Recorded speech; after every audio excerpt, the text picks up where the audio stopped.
The hidden hardship of life during a siege. Welcome, gentle listeners, to another journey through the quieter corridors of history. Tonight, we turn our attention to a particular kind of waiting, the long, slow endurance of cities under siege.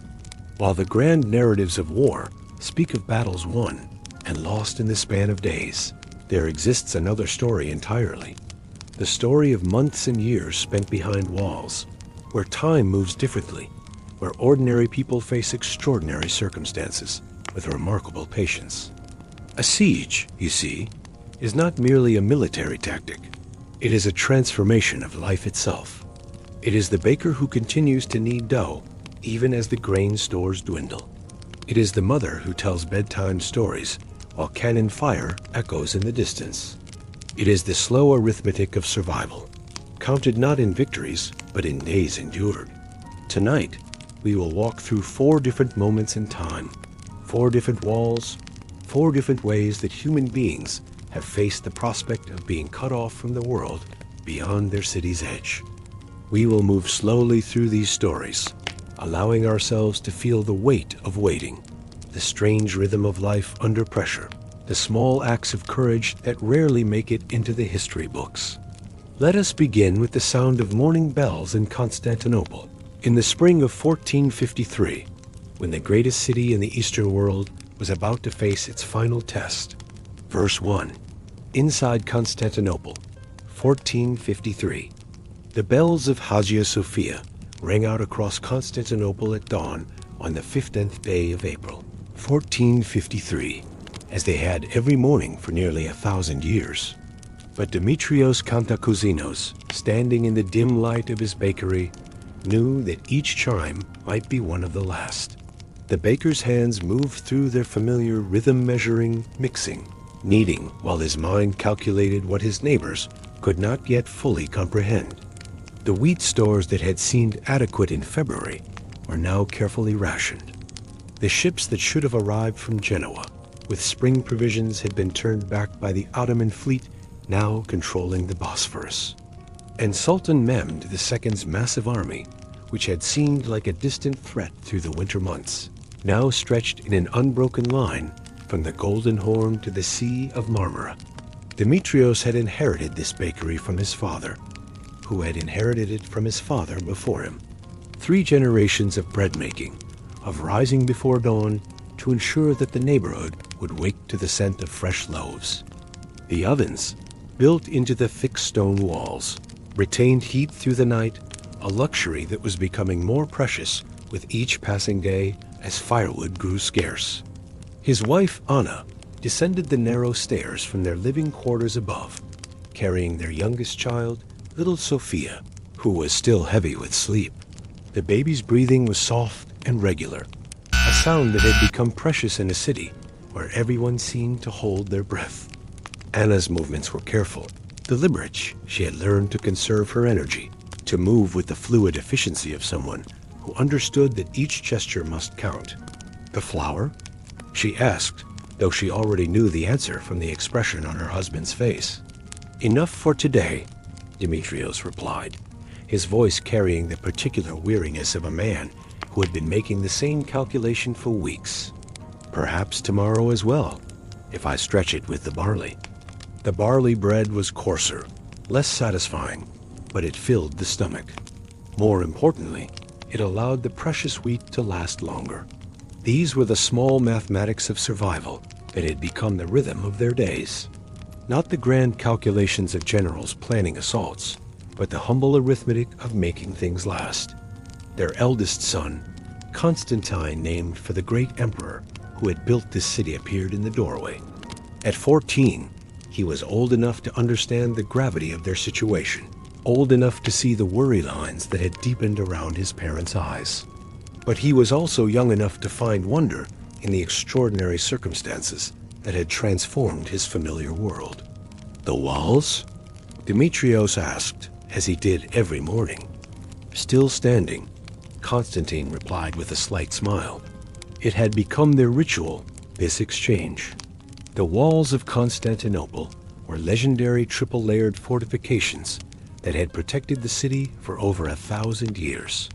They had withstood siege after siege, invasion after invasion. Surely they would hold once more.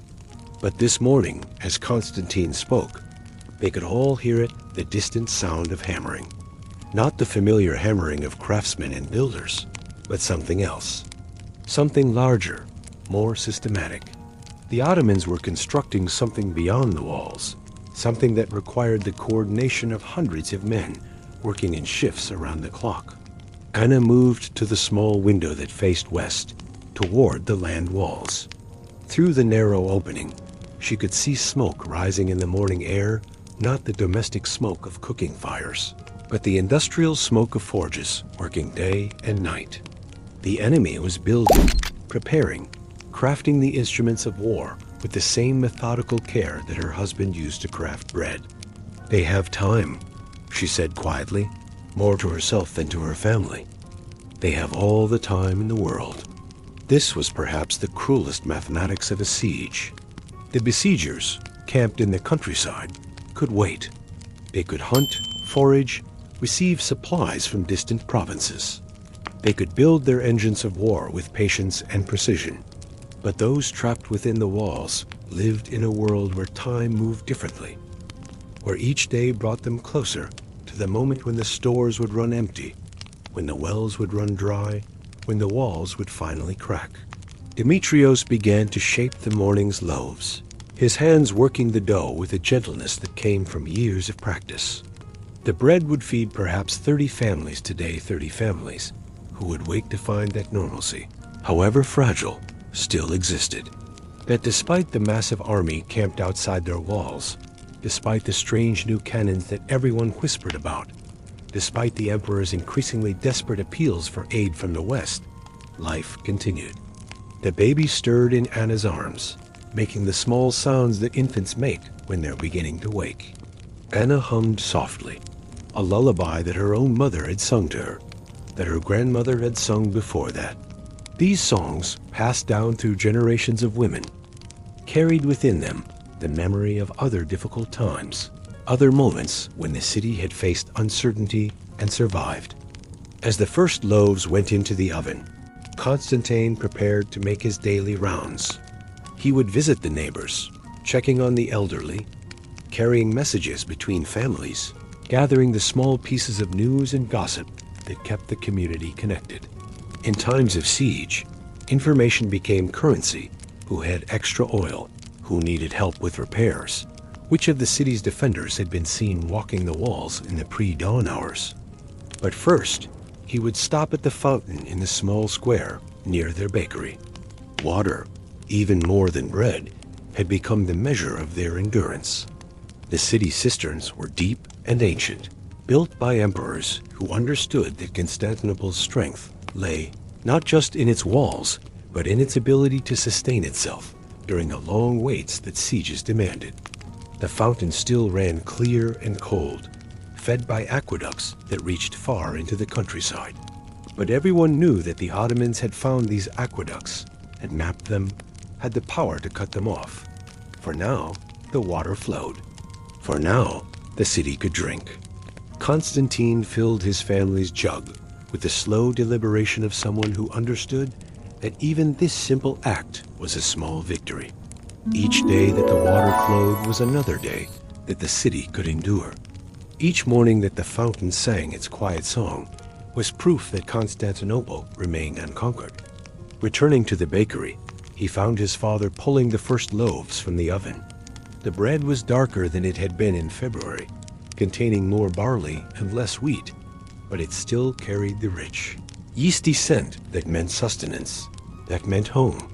The neighbors would begin arriving soon first, the early risers who worked in the markets, then the families with young children, finally the older residents who moved more slowly, but who never missed their daily visit to the bakery. These daily interactions had taken on new significance. Mrs. Paleologus, the widow who lived 3 houses down, always inquired about Anna's baby and shared news from her nephew who served in the palace guard. Master Georgios, the elderly scholar who had devoted his life to copying manuscripts, would arrive with his usual commentary on the classical texts that described ancient sieges, drawing parallels between their current situation and the trials faced by Troy, by Athens, by Rome. Herodotus tells us, he would say in his careful scholarly voice, that the key to surviving a siege lies not in the strength of one's walls, but in the strength of one's resolve. His words carried the weight of centuries of learning, but also the immediate comfort of a man who had lived through enough difficulties to understand that human endurance was the most reliable constant in an uncertain world. The morning progressed with the steady rhythm that had become precious in these uncertain times. Anna nursed the baby while keeping one eye on the dough rising for the second batch of bread. Demetrios worked with quiet concentration, his movements economical but never hurried. Constantine made his rounds, returning with small updates. The Genoese merchant had managed to bring in a small supply of olive oil through the harbor chain. The monk from the monastery of Studios had organized a prayer circle for the city's protection.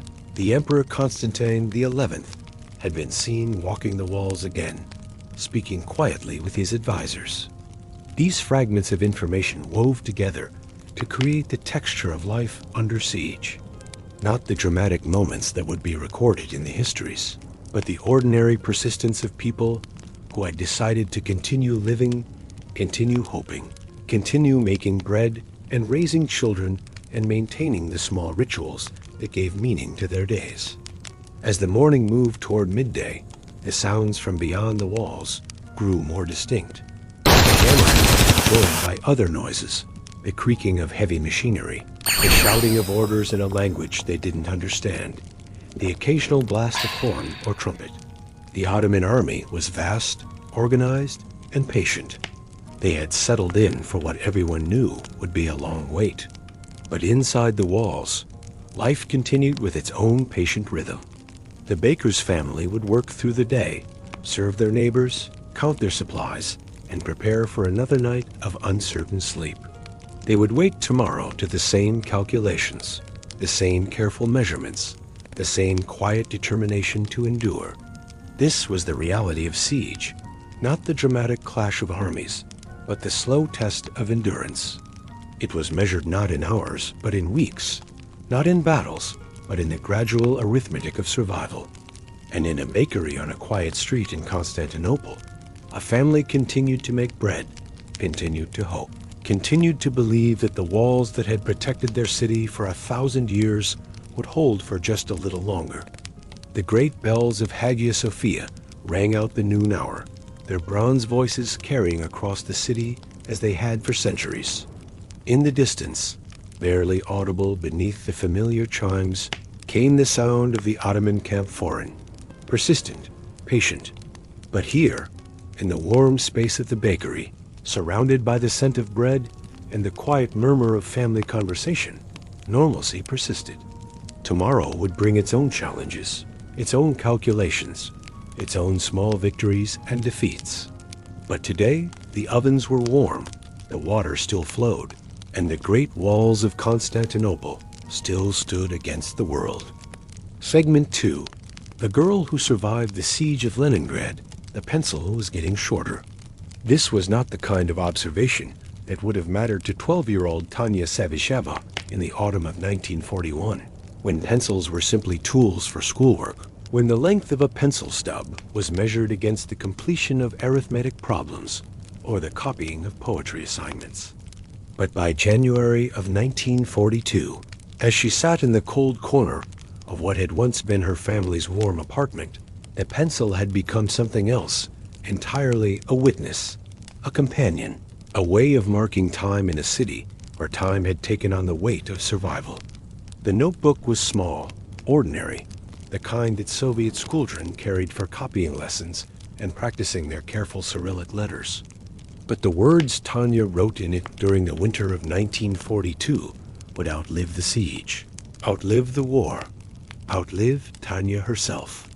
They would become a testament to the particular way that children observe catastrophe with a directness that adults often lose, with a precision that cuts through the elaborate explanations that grown-ups construct to make sense of the incomprehensible. Zhenya died on December 28th at 12 p.m. 1941. She wrote, her careful schoolgirl handwriting recording the first entry in what would become her family's obituary. Zhenya was her sister, 22 years old, who had been working at a munitions factory until the cold and hunger made work impossible. Zhenya, who had shared Tanya's bed during the coldest nights, who had taught her the songs their grandmother used to sing, who had promised that spring would come, and with it, the end of the siege. The apartment on Vasilivsky Island had been home to 6 family members when the German army completed its encirclement of Leningrad in September 1941. Tanya's grandmother, her mother, her sister Zhenya, her brothers Lika and Vasya, and Tanya herself had settled in for what everyone assumed would be a brief interruption. A few weeks, perhaps a month, before the Red Army would break through the German lines and life would return to normal. But normal had become a concept from another world. The heating had failed in November, when the fuel supplies ran out and the power stations could no longer maintain the city's infrastructure. The windows had been covered with plywood and blankets to keep out the Baltic wind that cut through the city like a blade. The apartment, which had once been warm and full of conversation, had become a series of small, survivable spaces where the family gathered around the tiny bourgeois stove, feeding it with whatever would burn: furniture, books, pieces of the wooden floor. Tanya's mother, Maria, had tried to maintain the routines that had once given shape to their days. She would rise in the darkness. The electricity came on for only a few hours each day, if at all, and check their small store of food. The bread ration had been reduced again and again. 400 grams per day for workers, 200 grams for children and the elderly. But even these meager allotments were often not available. The bakeries had long lines of people who stood for hours in the cold, hoping that the trucks would arrive with flour, hoping that the ovens would still be working. The bread itself had changed. What had once been made with wheat now contained sawdust, cellulose, and whatever other organic matter could be ground into flour. It was dark, dense, and barely recognizable as the bread they had known. But it was sustenance, and in a city where people had begun to eat wallpaper paste and boiled leather, even this adulterated bread was precious beyond measure. Tanya would accompany her mother on these expeditions to find food, walking through streets that had become foreign landscapes. The snow lay deep and undisturbed. There was no fuel for snow removal, no municipal services to maintain the appearance of normalcy. The buildings stood like monuments to a vanished civilization, their windows dark, their courtyards silent. Occasionally, they would encounter other families making the same pilgrimage, moving slowly through the cold, their faces wrapped in scarves, their eyes focused on the immediate goal of reaching the next block, the next bread line, the next day. The city's silence was perhaps the most unsettling change.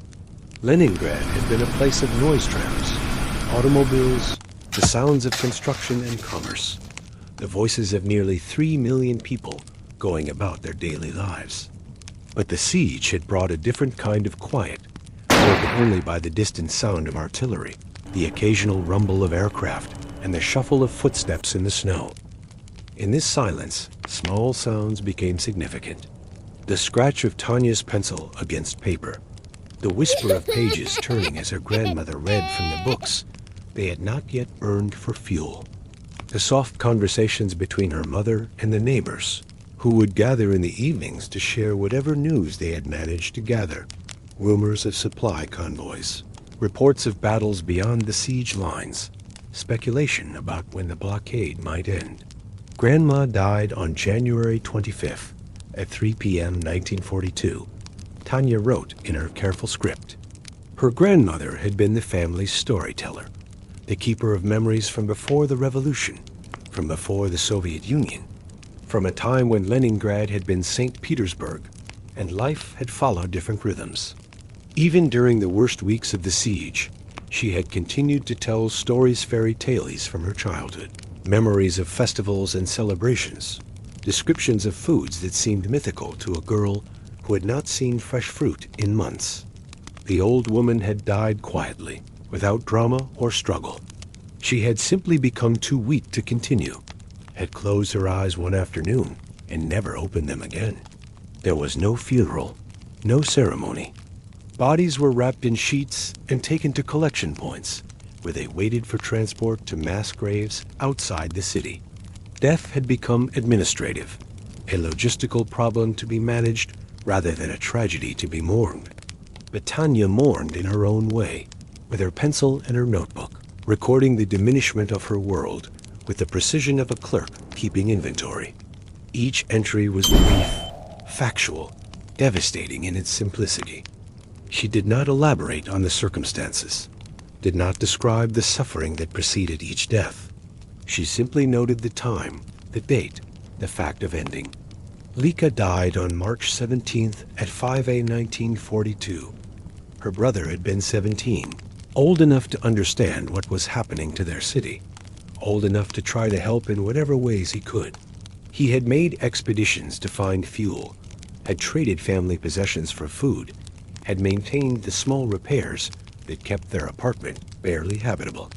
But the cold and hunger had worn him down, had made him susceptible to the diseases that flourished in the siege conditions.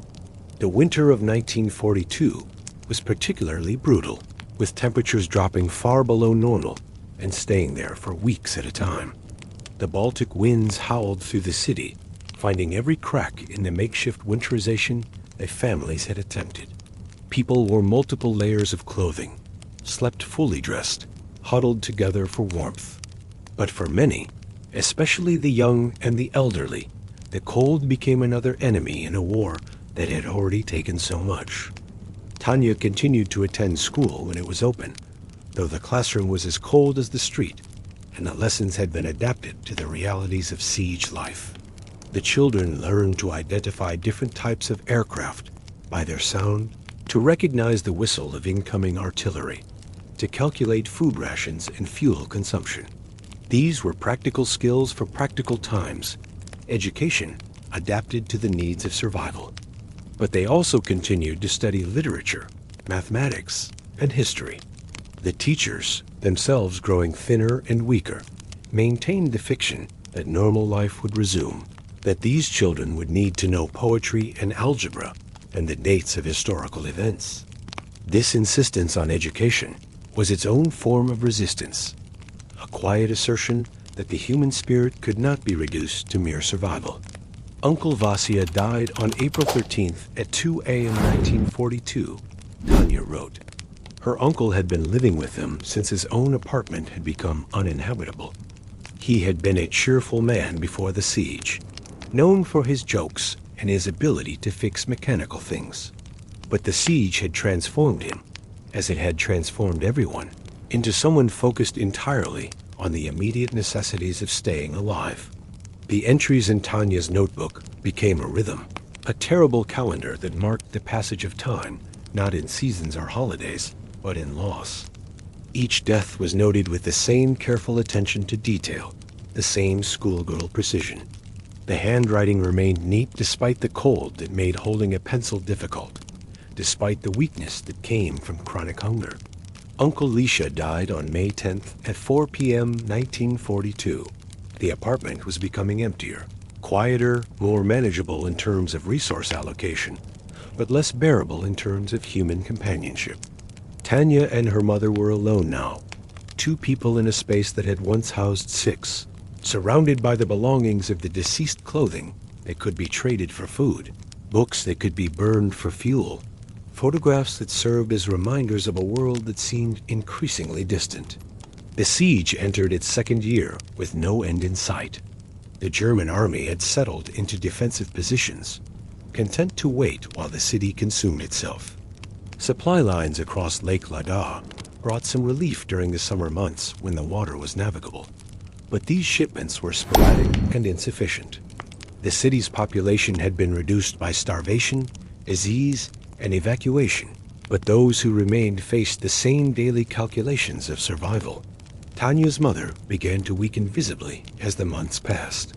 The woman who had maintained the household, who had organized their survival, who had provided whatever comfort was possible under the circumstances, was herself succumbing to the slow erosion that the siege inflicted on everyone. She moved more slowly, spoke less frequently, spent more time lying down to conserve her energy. Mama died on May 13th at 7:30 a.m. 1942.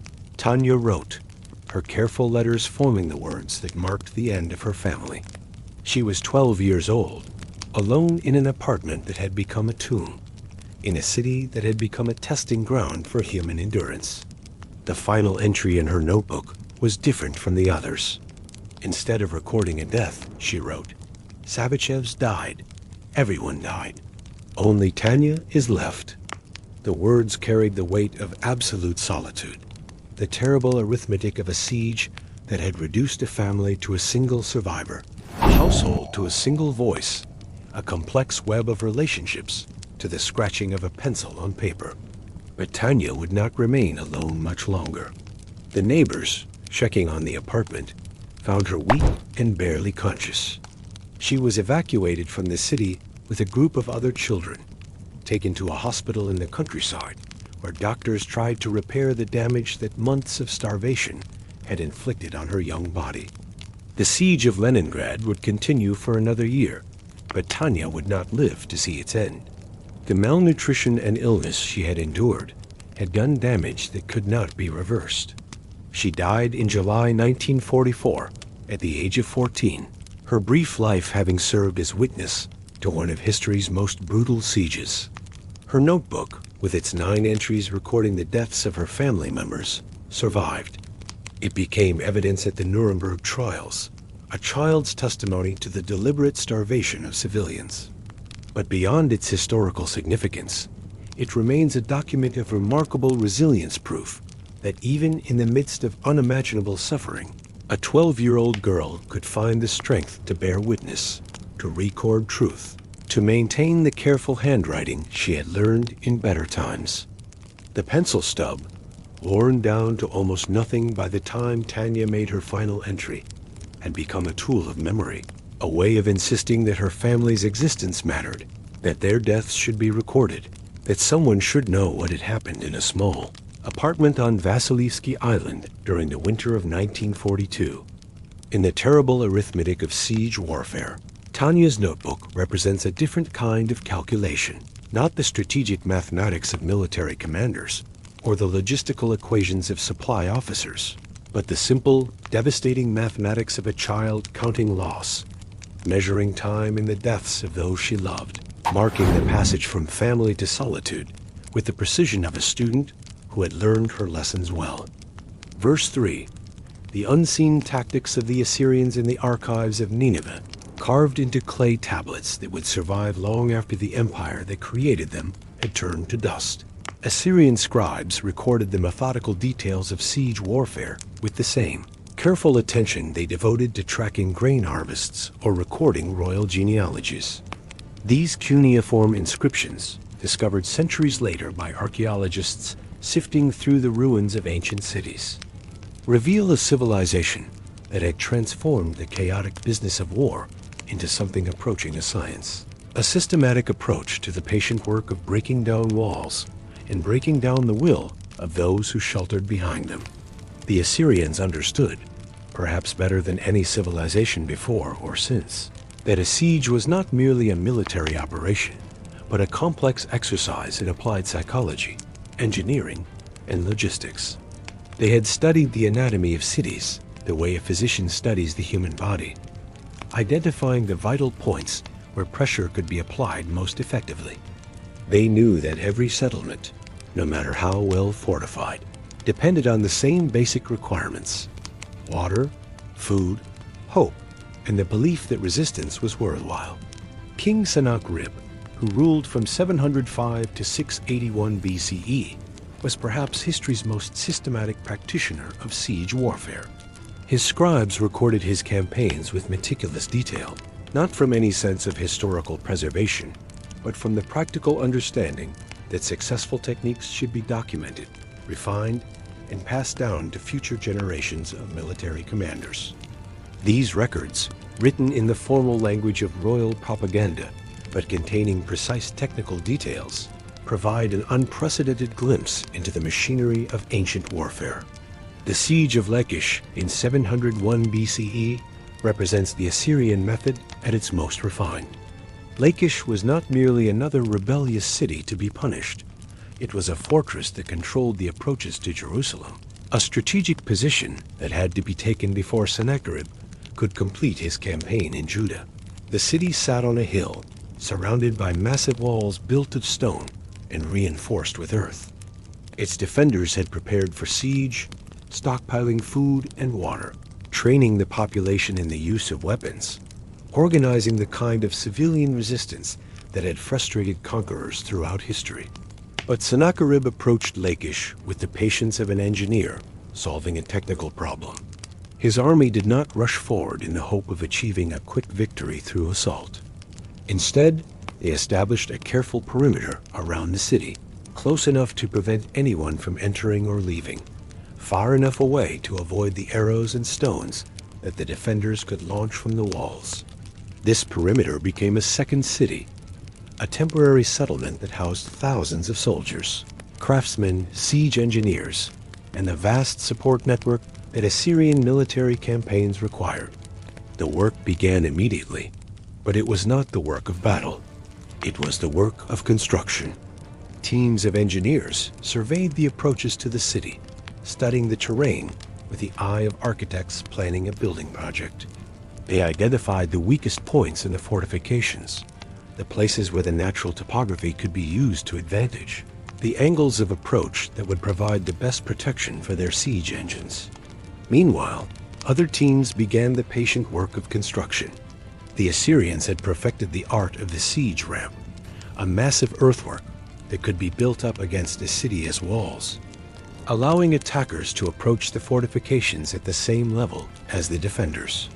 But these ramps were not hasty constructions thrown together from whatever materials were at hand. They were engineering projects that required careful planning, precise execution, and enormous amounts of labor. The ramp at Lachish was built with the methodical care of a monument intended to last for centuries. The base was laid with large stones, carefully fitted together to provide a stable foundation. Over this, layers of smaller stones, earth, and rubble were added, each layer compacted and leveled before the next was applied. The sides of the ramp were faced with stone to prevent erosion. Drainage channels were built into the structure to prevent water damage during the rainy season. This construction took months. While the ramp slowly grew toward the walls of Lachish, the Assyrian army settled into the routine of siege life. The soldiers were not idle during this period. They were organized into work crews, guard units, and specialized teams responsible for different aspects of the operation.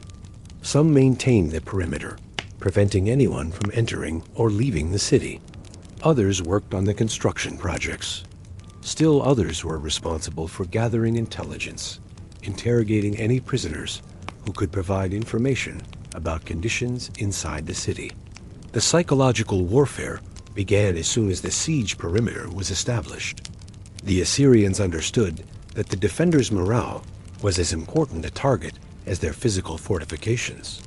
They made sure that those inside the city could see the vast size of the besieging army, could observe the methodical construction of siege works, could understand that they faced not a temporary threat, but a patient, implacable force that would remain until the city fell.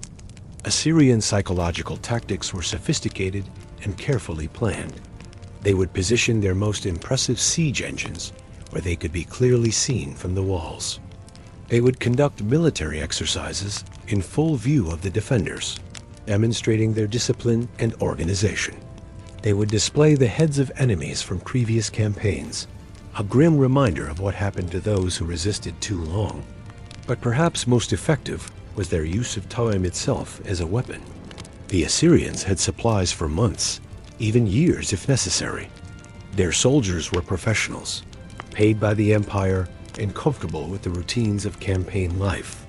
The besieged city, by contrast, was consuming its stored resources with each passing day. Every sunset brought the defenders closer to the moment when their food would run out, when their cisterns would run dry, when the mathematics of survival would make continued resistance impossible. The siege engines themselves were marvels of ancient engineering, built by craftsmen who had spent their lives perfecting the art of breaking down walls. The battering rams were massive constructions, protected by wooden housings covered with metal plates and dampened hides to resist fire arrows. These housings, called tortoises by later Roman writers, allowed teams of men to approach the walls and work methodically to break through stone and mortar. But the rams were only part of a comprehensive system. Siege towers provided platforms from which archers could shoot down at the defenders, neutralizing the advantage that height normally provided to those manning the walls. Catapults and other artillery engines could launch stones, arrows, and incendiary devices over the walls, creating chaos and destruction within the city, while the methodical work of breaching the fortifications continued. The Assyrians had also perfected the art of undermining digging tunnels beneath the walls, and then collapsing them to create breaches. This was perhaps the most patient of all siege techniques, requiring weeks or months of careful excavation. Teams of miners, protected by wooden supports and working in shifts around the clock, would slowly dig their way beneath the foundation stones. When the tunnel was complete, they would fill it with combustible material, set it afire, and retreat while the wooden supports burned through and the tunnel collapsed, taking a section of wall with it. The defenders of Lachish employed their own sophisticated techniques. They built counter walls behind the sections that were under attack, creating multiple layers of defense. They dug counter tunnels, trying to break into the Assyrian mining operations and collapse them before they could be completed. They launched sorties against the siege works, attempting to destroy the ramps and engines before they could be completed. But the Assyrians had planned for all of these contingencies. Their siege works were protected by their own fortifications, palisades, and earthworks. That turned the area around the city into a complex maze of defensive positions. Their soldiers were trained in the techniques of siege defense as well as siege offense, capable of fighting from prepared positions while continuing their methodical work of reducing the city's defenses. The siege of Lachish lasted for months, but its outcome was never seriously in doubt. The Assyrians had more men, more supplies, more time, and more experience. They had reduced dozens of cities using the same patient methods, and they had refined their techniques with each campaign. The defenders fought bravely and skillfully, but they were fighting against more than just an army. They were fighting against a system, a methodology that had been developed and perfected over generations. When the walls of Lachish finally fell, it was not due to a moment of dramatic breakthrough, but to the cumulative effect of months of patient work. The siege ramp had reached the top of the walls. The battering rams had opened breaches in multiple locations. The defenders, weakened by hunger and exhausted by months of constant vigilance, could no longer maintain their positions. The Assyrian records of the fall of Lachish are detailed and dispassionate, listing the numbers of prisoners taken, the amount of tribute collected, the strategic advantages gained. But they also reveal something else, the systematic nature of Assyrian siege warfare, the way it reduced the dramatic business of conquest to a series of technical problems to be solved through patience, organization, and superior resources. This systematic approach was perhaps the Assyrians' greatest innovation. Earlier civilizations had conducted sieges, but usually as desperate gambles or tests of strength. The Assyrians treated siege warfare as a craft to be mastered, a science to be studied, a tool of empire to be wielded with precision and patience. They understood that the goal was not simply to capture cities, but to demonstrate the futility of resistance, to show other potential enemies that defying Assyrian rule was not just dangerous, but ultimately pointless. The psychological impact of their methods extended far beyond the walls of any individual city. When word spread that an Assyrian army was approaching, many settlements surrendered without a fight, preferring to pay tribute rather than face the patient, methodical destruction that siege warfare represented. The Assyrians had weaponized time itself, turning their ability to wait into one of their most effective tools of conquest.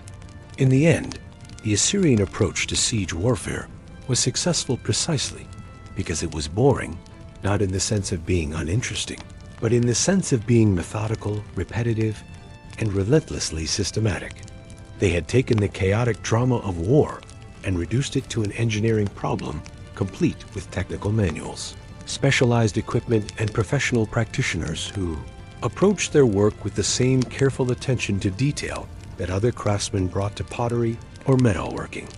The clay tablets from Nineveh, with their careful records of siege techniques and campaign logistics, remind us that history's most effective conquerors were often those who understood that victory came not from moments of dramatic inspiration, but from the patient application of superior methods, repeated again and again until resistance became impossible and surrender became the only rational choice. Verse 4. The banquet of the blockade runners. The champagne arrived at precisely 8 o'clock on the evening of March 15, 1871, carried through the darkened streets of Paris by men who moved with the practiced stealth of those who had made such journeys many times before. The bottles, wrapped in cloth to muffle any sound, were part of a shipment that had traveled an extraordinary route from the vineyards of Champagne, through German lines, across a countryside controlled by enemy forces, into a city that had been under siege for 4 months and where most residents had not seen wine, or meat, or white bread since the previous autumn. But in the private dining room of the Café Anglais on the Boulevard des Italiens, a select group of Parisians prepared to feast as though the siege were merely an inconvenience, a temporary disruption to be weathered with style and ingenuity. The room itself was warm heated by coal that had somehow found its way through the blockade, and softly lit by gas lamps that burned steadily despite the fuel shortages that had left most of the city in darkness after sunset. The guests who assembled that evening represented a particular stratum of Parisian society, men who had made fortunes in speculation, in government contracts, in the complex financial arrangements that war always created for those positioned to take advantage of them. They were not the aristocrats of the old regime, nor the workers and shopkeepers who made up the majority of the city's population. They were instead the entrepreneurs of crisis, the men who understood that every disaster created opportunities for those with sufficient capital, connections, and moral flexibility. Marcel Dubois, the evening's host, had made his fortune in precisely this manner. Before the siege, he had been a moderately successful trader in commodities: wheat, sugar, coffee, the basic materials of commerce. But the Prussian encirclement of Paris had transformed these ordinary goods into precious resources, and Dubois had positioned himself to profit from scarcity. He had stockpiled supplies before the siege began, had established connections with smugglers who could move goods through enemy lines, had arranged financial instruments that allowed him to extend credit to desperate buyers at extraordinary rates of interest. The menu for the evening, written in elegant script on cream-colored paper, read like a deliberate mockery of the conditions that prevailed beyond the restaurant's walls. It began with oysters from Normandy, somehow kept fresh during their clandestine journey to the capital.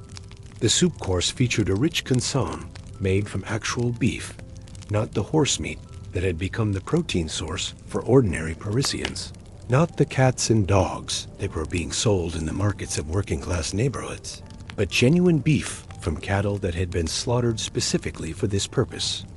The main course was even more extravagant: roasted pheasant accompanied by vegetables that had been preserved in conditions of perfect freshness, served with sauces that required butter, cream, and spices that were unobtainable through normal commercial channels.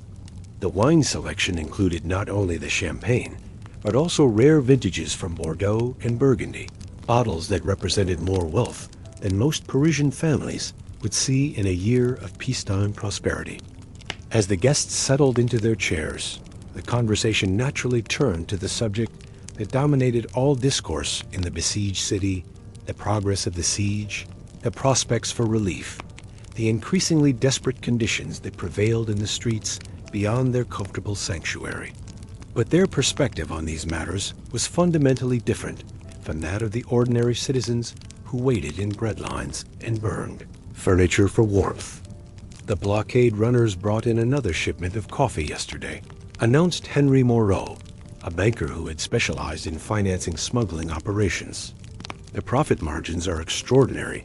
We're selling at 30 times the pre-war price, and demand remains strong among those who can afford it. The mathematics of siege economics fascinated these men in the same way that the stock market had fascinated them during peacetime. They discussed the fluctuating prices of basic commodities with the enthusiasm of specialists, analyzing a complex system.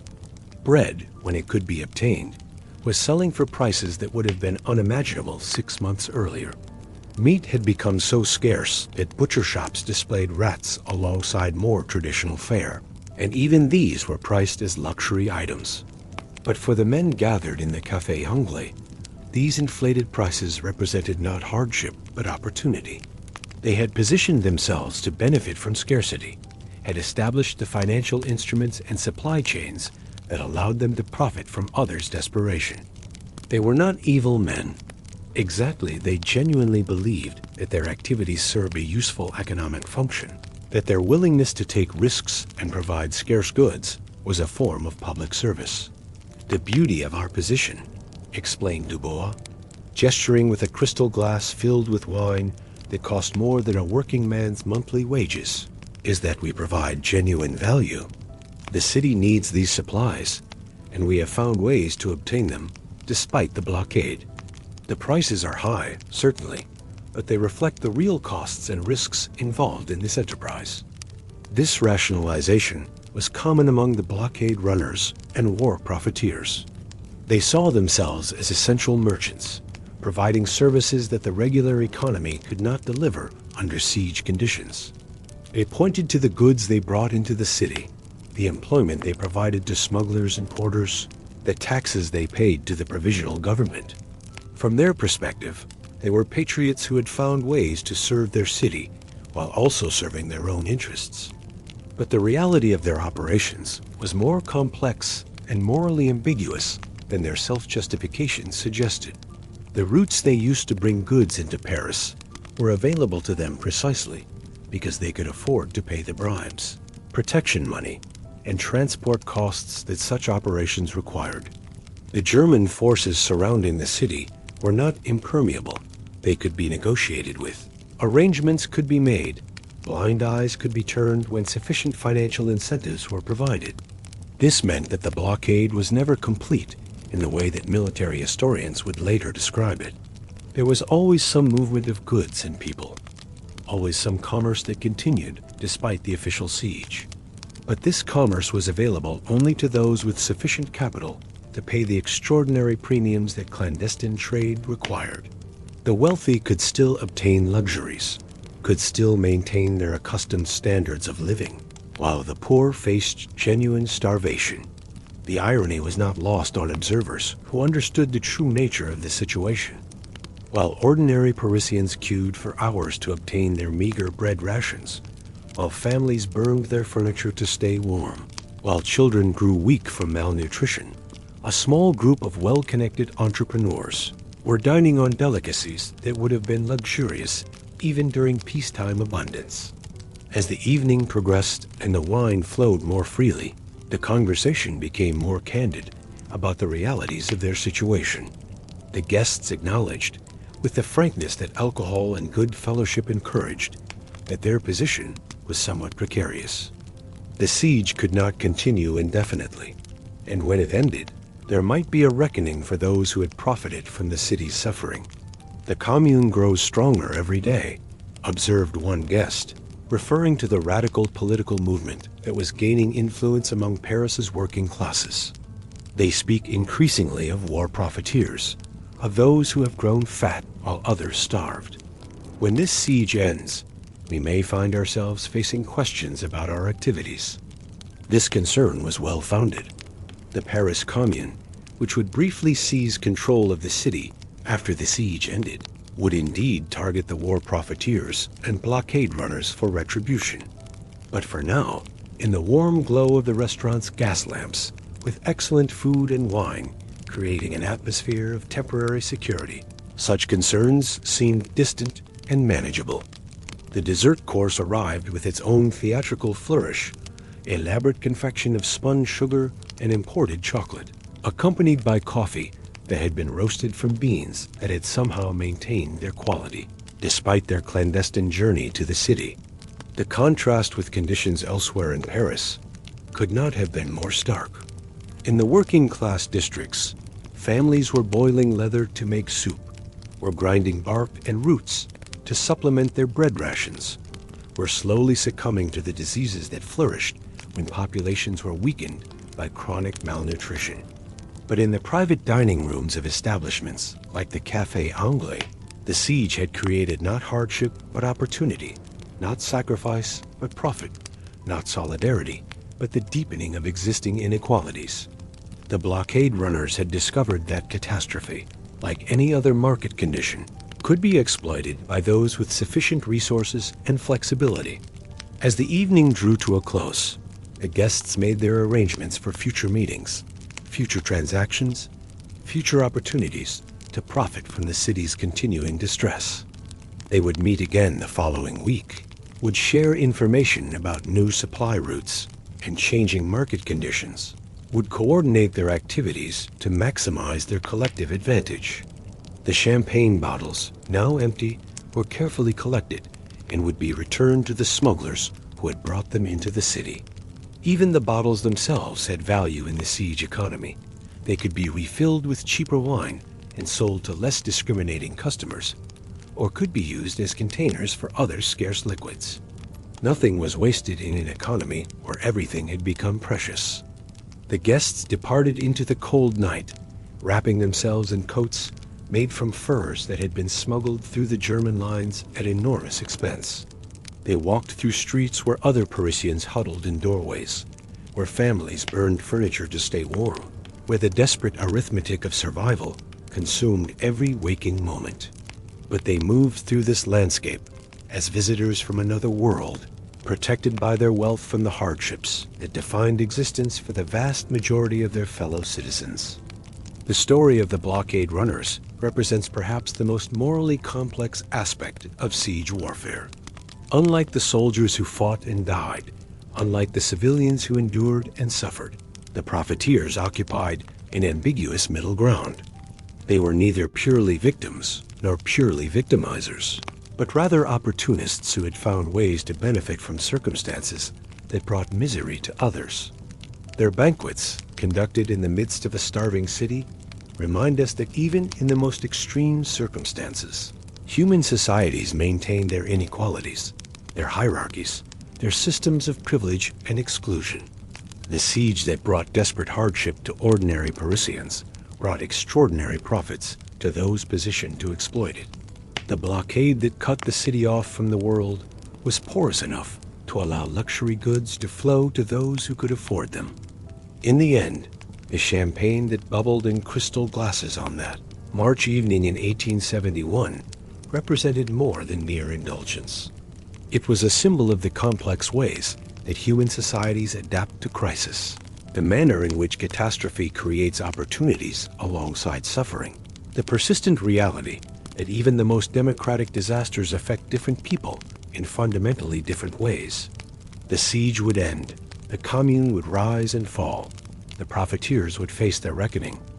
But for one evening, in a warm room filled with the scent of excellent food and the sound of confident laughter, a small group of men had succeeded in transforming the desperate mathematics of siege, warfare into the comfortable arithmetic of profit and loss. Conclusion. The arithmetic of endurance. We have walked together through 4 different moments of waiting, 4 different ways that human beings have faced the test of walls and time. From the baker's careful rationing in Constantinople to the child's terrible accounting in Leningrad, from the methodical patience of the Syrian engineers to the moral complexities of Parisian profiteers. We have seen how siege warfare transforms not just cities, but the very nature of human existence within them. What emerges from these stories is not the drama of conquest, but the quieter reality of endurance. Sieges are won and lost, not in moments of heroic breakthrough, but in the slow accumulation of days, in the patient mathematics of supply and demand, in the gradual erosion of hope, or the stubborn persistence of the human will to continue. The baker kneading bread with dwindling flour, the girl recording deaths with a worn pencil, the engineer building ramps stone by stone, the profiteer calculating margins while others starved. Each represents a different aspect of the same fundamental human response to extreme circumstances. We adapt, we endure, we find ways to continue, even when continuation seems impossible. Perhaps this is what siege warfare teaches us most clearly. That history is made not only by the grand gestures recorded in chronicles, but by the countless small decisions to persist, to maintain daily routines, to believe that tomorrow might be different from today. The great walls may crumble, the armies may march away, the sieges may end, but the human capacity for patient endurance remains, constant as the rhythm of bread making, precise as a child's careful handwriting, methodical as ancient engineering, complex as the moral choices we make when survival itself is at stake. In the end, we are all living under siege of one kind or another, all practicing our own arithmetic of endurance, all making our daily calculations about what can last and what must be conserved for tomorrow. The stories of those who have waited behind walls, who have faced the slow test of time and scarcity, remind us that courage often wears the quiet face of persistence. That victory sometimes comes not from breakthrough, but from the simple decision to continue, one day at a time, one breath at a time, one carefully measured portion at a time. The morning bells will ring again, the bread will be baked, the stories will be recorded, the walls will either hold or fall. But in the space between hope and despair, between abundance and scarcity, between the familiar and the unknown, human beings will continue to practice the patient art of endurance, the gentle mathematics of making things last just a little longer. And in that persistence, that quiet refusal to surrender to circumstances, we find perhaps the most profound lesson that siege warfare has to teach. That the human spirit, like the best built walls, is stronger than it appears, more resilient than we imagine, capable of withstanding pressures that seem impossible to bear. The siege may last for days or years, but somewhere, someone is still kneading dough, still sharpening pencils, still believing that dawn will come again. Rest now, gentle listeners, in the knowledge that whatever walls surround you, whatever circumstances test your patience, you carry within yourself the same capacity for endurance that has sustained human beings through the longest sieges in history. The arithmetic of survival is written in your bones, the rhythm of persistence beats in your heart, and the quiet courage of those who wait and endure flows in your blood. Sleep well, and dream of morning bells ringing over cities that have weathered their storms, of bread rising in warm ovens, of stories carefully preserved for future generations, of the patient strength that allows us all to face another day.